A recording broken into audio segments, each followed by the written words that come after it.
à tous. T'as vu, je suis obligée de mettre mes lunettes maintenant. Bonjour, mais ça te va bien. Bonjour Annabelle, quel plaisir de te retrouver à la bibliothèque. Ouais, le temps a passé super vite cette année, donc impossible de venir te voir. On a cavalé. D'habitude, j'ai toujours ma petite rentrée littéraire avec ma petite liste à lire. Exact. Et là, impossible. Donc là, tu m'as envoyé un petit message en te disant, est-ce qu'on ferait pas une petite chronique sur Noël? Mais carrément. En plus de la venue de...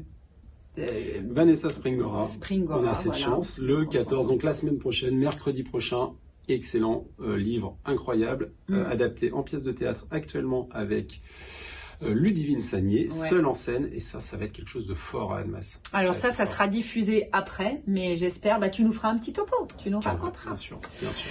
Alors l'idée c'était de donner, comme on n'a pas fait de chronique littéraire cette année, même pendant les vacances j'ai pas mal lu, mais pas eu le temps non plus. Vous avez vu qu'effectivement, cette année passe très vite.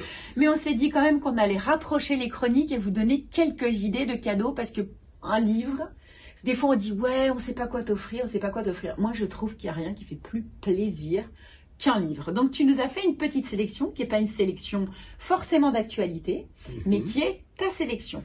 Exact. Alors, le point positif, en tout cas l'avantage en bibliothèque, contrairement à la librairie, on va toujours mettre de la nouveauté, même de qualité, c'est qu'en bibliothèque, on peut aller chercher des titres qui sont un petit peu plus anciens, mais qui sont toujours formidables et qui peuvent faire des cadeaux, de très bons cadeaux. De toute manière, les personnes peuvent venir en bibliothèque et les emprunter, et puis ensuite les acheter en librairie ou aller les acheter directement en librairie. On est à la bibliothèque d'Annemasse, pour rappel. Exact, Pierre. Quand on veut venir, moi je ne me rends pas compte parce que j'aime bien avoir les livres et les garder. Tu n'es pas la seule, hein. Si je les emprunte à la bibliothèque, je les perds, donc je ne préfère pas. Si on veut prendre, on peut prendre un abonnement à l'année et après on vient quand on veut, aux horaires d'ouverture. Oui, ce qui est formidable, c'est que depuis 2019, c'est totalement gratuit. Ah, c'est trop bien ça. Donc on peut aller dans les 10 bibliothèques, 11 bibliothèques du réseau, y compris celle-ci, emprunter 15 livres, et de façon... 15 livres? Oui. Et tu peux les garder combien de temps? 3 semaines, plus 3 semaines, renouvelables. C'est bonheur et c'est gratuit. Donc c'est un peu écolo aussi. Oui. Ok. Oui. Bon. Allez, c'est parti pour ta petite sélection. J'en connais aucun. Si, juste l'Arabe du futur. Alors, on commence quand même avec de l'actualité. Celui-ci s'appelle Beyrouth sur Seine. C'est le prix Goncourt des lycéens. On sait que en général, ce sont des très bons livres, parce que les lycéens, ils ne trichent pas. Ils aiment pas. C'est cash et c'est clair. Là, on va suivre en fait Sabil. Alors, j'espère que je ne vais pas manger son nom. Goussoub. J'espère que ça se prononce de cette manière. Ses parents sont venus en France juste avant la guerre du Liban. Ils pensaient y rester 2 ans pour leurs études. Finalement, ils vont y rester jusqu'à maintenant. Et lui va naître en France, ce qui va être difficile pour lui parce qu'il va chercher ses racines. Il va interroger en fait ses parents séparément parce que quand ils sont dans la même pièce, ils racontent pas les mêmes choses et ils se crêpent le chignon sur les mêmes événements. Donc ça, c'est assez drôle.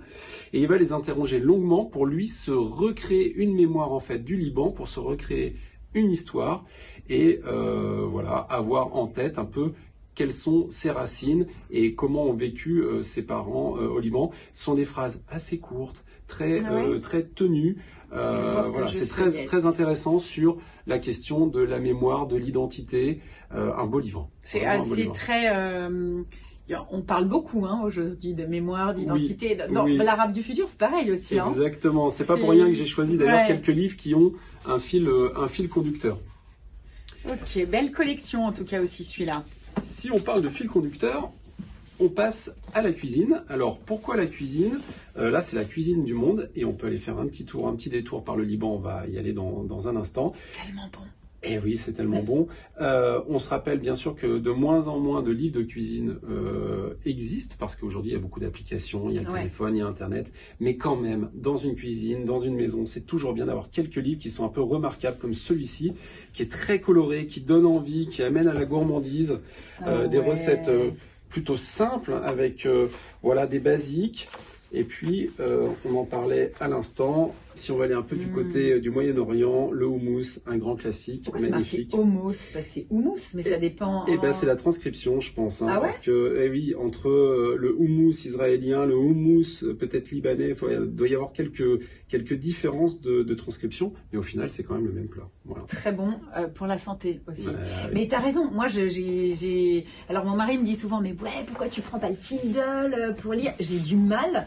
Et d'autant plus sur un livre de cuisine. Je trouve qu'un livre de cuisine qui va être un peu taché, qui va avoir vécu, ça fait tomber de la farine, un peu de sucre, un peu d'huile, eh ben, c'est pas la même chose. C'est pas la même chose. Ça vit, c'est vivant. Toujours du côté du Moyen-Orient, un grand classique, un best-seller maintenant, qui en est à son 6e tome. Riyad Sattouf donc conclut sa saga familiale. Riyad Sattouf qui a une vie un petit peu particulière puisque ses parents étaient, alors elles le sont toujours, hein, sa mère est bretonne, son père est syrien. Et dans les années 70-80, son père l'a emmené lui et sa mère en Libye, puis en Syrie, dans des pays qui ont fortement changé depuis, hein, qui ont été malheureusement beaucoup détruits, beaucoup saccagés. C'est plein d'humour, c'est très vivant, beaucoup d'anecdotes, et on mélange histoire familiale intime et histoire du monde, en fait, tout simplement. Alors, on change un petit peu de registre, et on va aller du côté du polar et de l'espionnage. John le Carré, donc John le Carré qui nous a quittés à un âge assez canonique l'année dernière, et qui avait dans ses valises, en fait, c'est ses enfants qui ont retrouvé dans ses valises, ou en tout cas dans son iPad, faut pas citer de marque peut-être. En même temps, tu connais un autre nom de tablette. Voilà. Son dernier ouvrage, donc ouvrage posthume, John le Carré, c'est un ancien espion qui avait vraiment une connaissance des rouages de l'espionnage et du monde politique, voilà, extrêmement fin, beaucoup de connaissances, qui a eu beaucoup de succès. Donc celui-ci, c'est son dernier, c'est l'espion qui aimait les livres.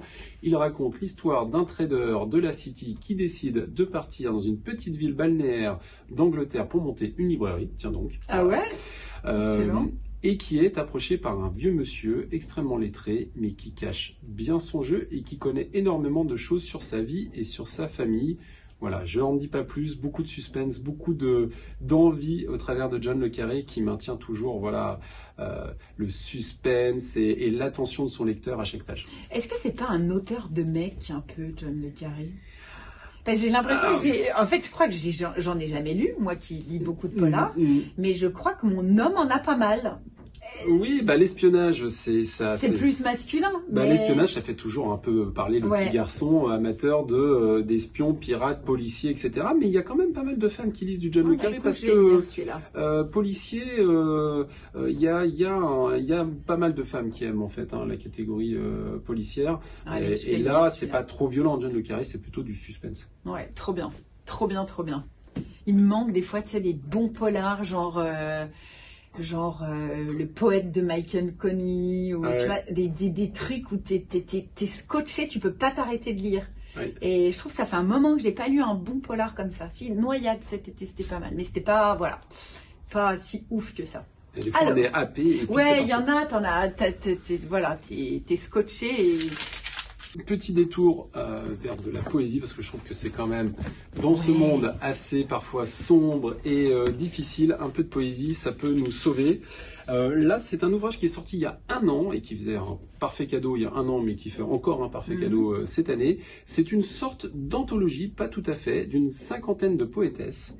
Des années 60, 70, 80, voilà, à travers les décennies.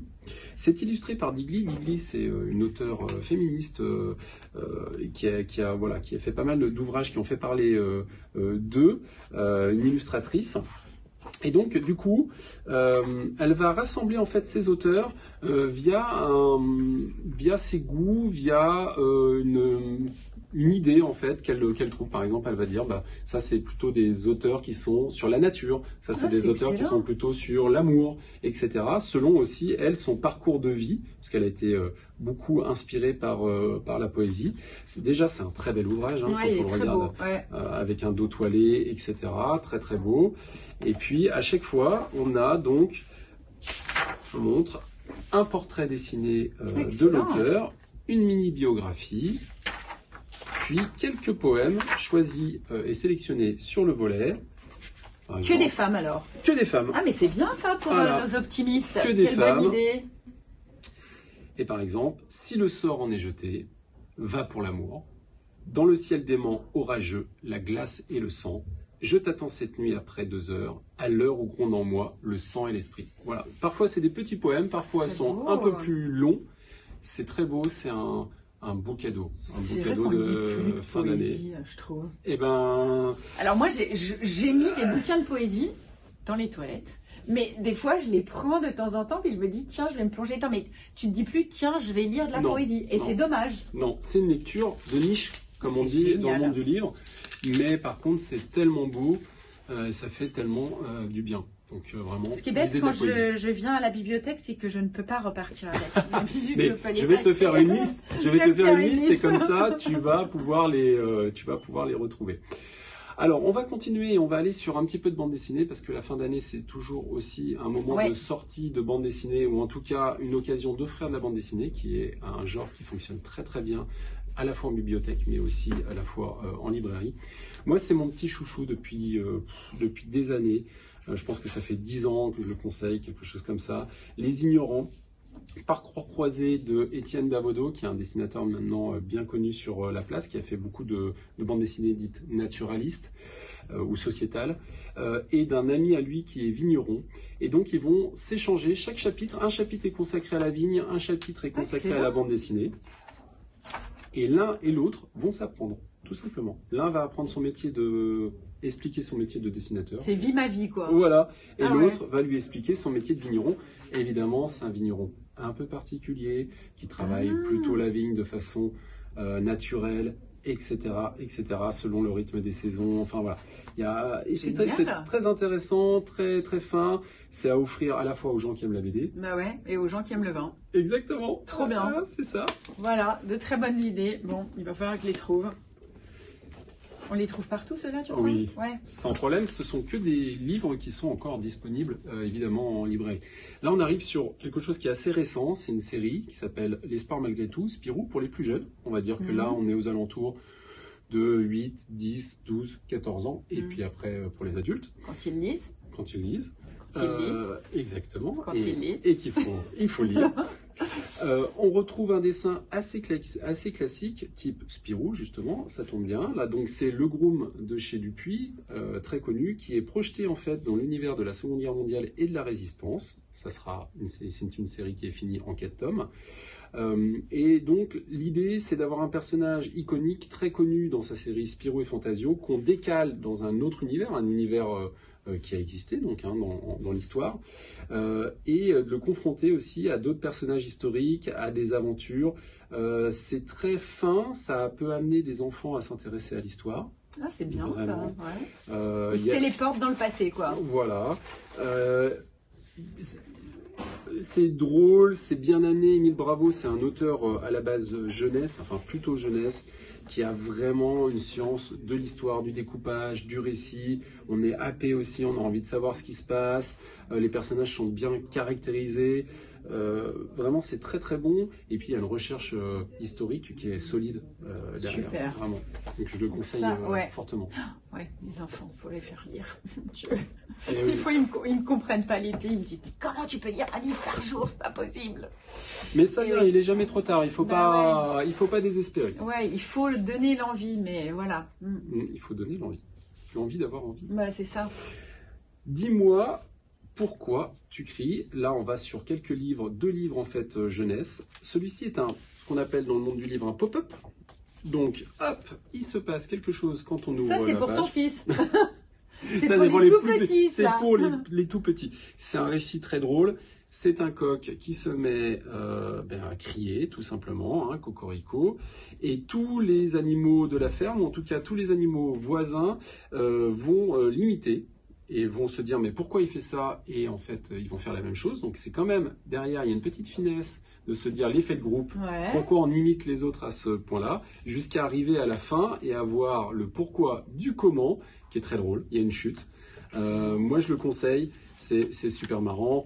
Vous, les parents, bien sûr, on peut toujours imiter les cris des animaux avec les enfants. Ça les éclate.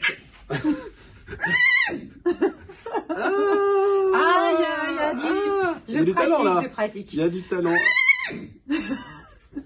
Non, ils me répondent. C'est des années de pratique. On n'est jamais au bout de tes talents. En fait, c'est ça qui est extraordinaire, c'est que même quand on pense, non, il y a encore quelque chose. Je vais pas faire les autres animaux parce que sinon mes enfants vont avoir honte. Le cheval, j'étais... Ouais, le cheval, je maîtrise. Donc ça, Formidable. Et puis un grand classique que moi j'ai lu des fois et des fois. Oui, celui-là. Mais alors voilà, si on n'a pas encore entre les mains, la grenouille à grande bouche, c'est très coloré, très drôle. C'est une grenouille qui en a marre dans sa mare de manger des mouches et qui décide d'aller voir tous les autres animaux pour leur demander leur régime alimentaire.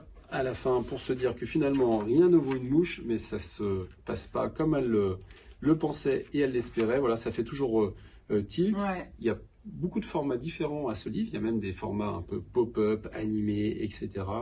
Moi, voilà, c'est un grand classique. Ça marche à tous les coups. Si celui-ci vous êtes passé à côté, allez-y parce qu'il est toujours édité, bien sûr. Voilà, c'est la fin de cette émission Chronique littéraire. J'espère qu'on vous a donné de bonnes idées. Je vous souhaite de passer d'excellentes fêtes de fin d'année, une très bonne année 2023. Et on se retrouve pour la rentrée avec des tonnes d'événements. N'oubliez pas de liker, de vous inscrire, de vous abonner sur la chaîne YouTube. Je vous dis à très bientôt et prenez soin de vous. Salut! Profite de chaque instant.